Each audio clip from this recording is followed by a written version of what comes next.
Hey guys, Face to Face Fitness UK here. Today's video, I'm going to do a film study from the one and only Sugar Ray Robinson. Now, we all have opinions over who is the best fighter of all time. Robinson is widely regarded as the best. In my personal opinion, he is by far the best. If you don't believe he's the best, one thing you must agree on, there has never been a fighter who was better offensively or using attack than Sugar Ray Robinson. His attack, his offense was second to none. Phenomenal way he could put his combinations together. So in this video, I'm going to go over some of the skills which he used, which set him apart from many others.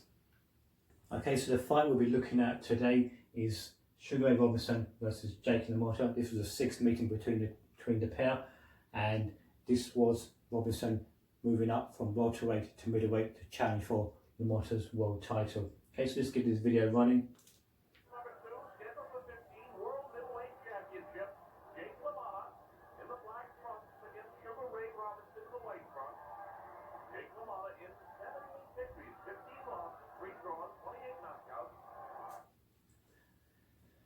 Okay, so the first thing we noticed here about Robinson is his stance. Now, the conventional stance, you've got the hands high, the elbows in, chin down, but the head is on centre line.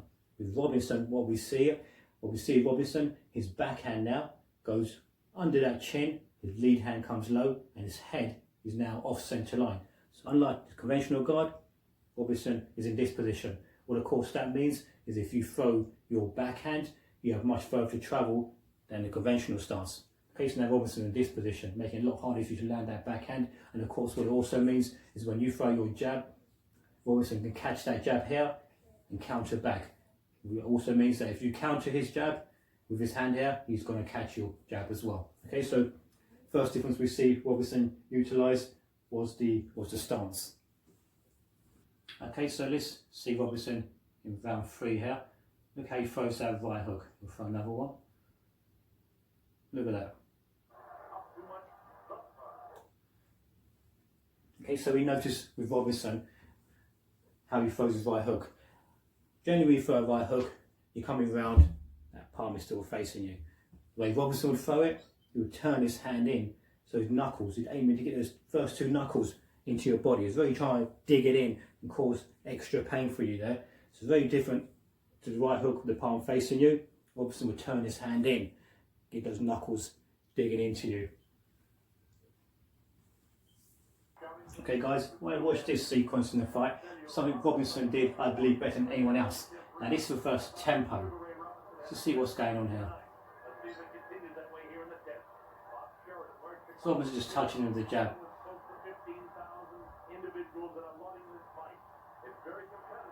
An explosion there.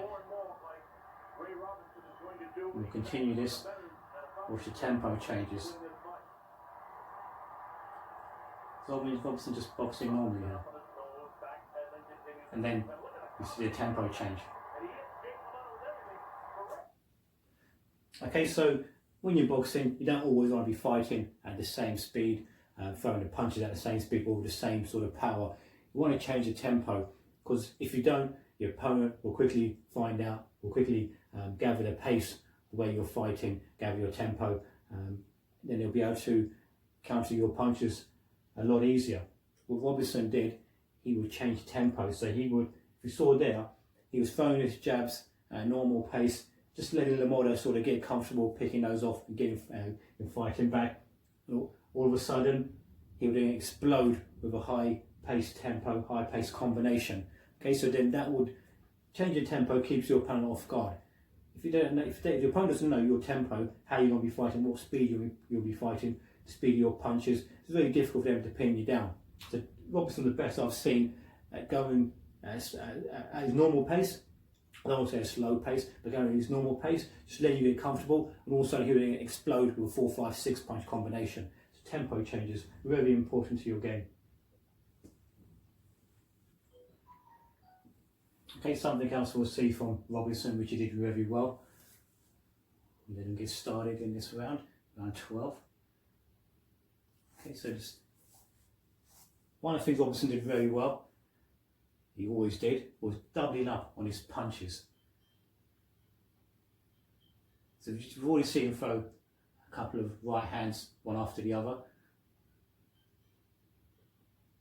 just throwing 2 body shots in a row again. So Robertson often will double up on his punches, both with the right hand and with the hooks. Robertson, in my opinion, was the best uppercutter in boxing history.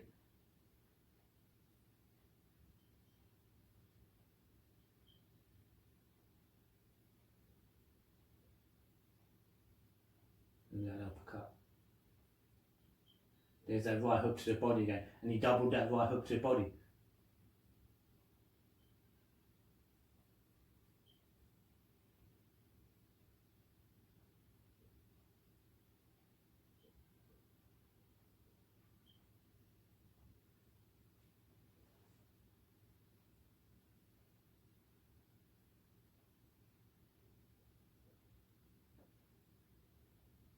And there's a double hook. And then Robertson just putting a cheeky lean in there, just to tire his opponent more.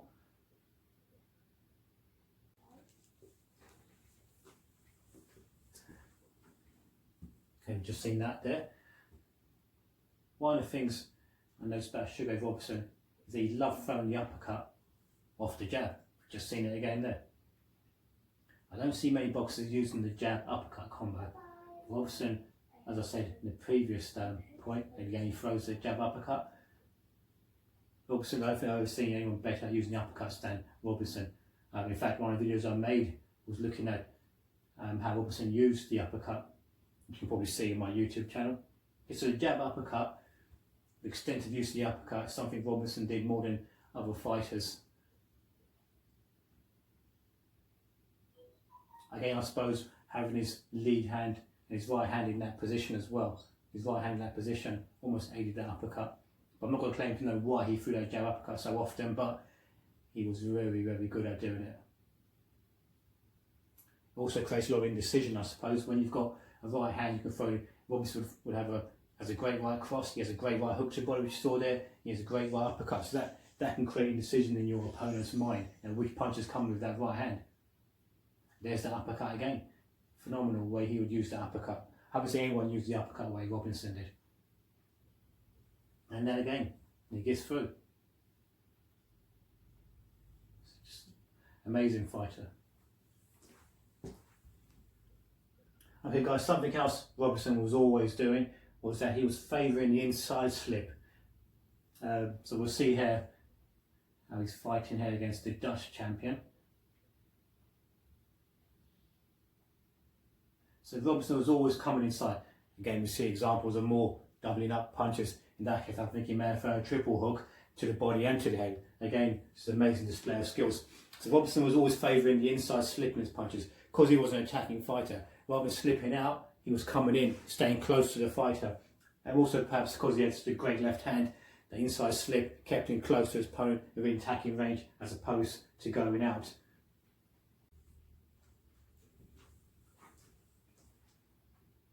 Okay, so there's a number of the things which you're looking at. Sugar Robertson film study. A number of things that Robertson did which stand out. Of course, we've got over the stance, first we looked at. The second was his use of the right hook to the body especially. We also can see he's doubling up for punches, we can see again there. And then we have the jab uppercut, which he was especially great at. His change of tempo, perfect left hook there by Robertson. And then we finished off with his favourite inside slip coming out with that left hand. Phenomenal attacking fighter. Again, that left hook, and he switches levels with that hook when he's doubling up as well.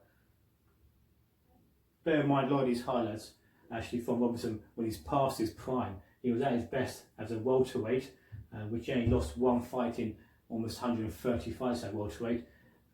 Not welterweight, he started off at lightweight, but his first 130 fights, I believe it was, he only lost one. In that fight, he avenged a number of times against Lamotta. When he lost that fight against Lamotta actually was about 14 to 17 pounds heavier than him.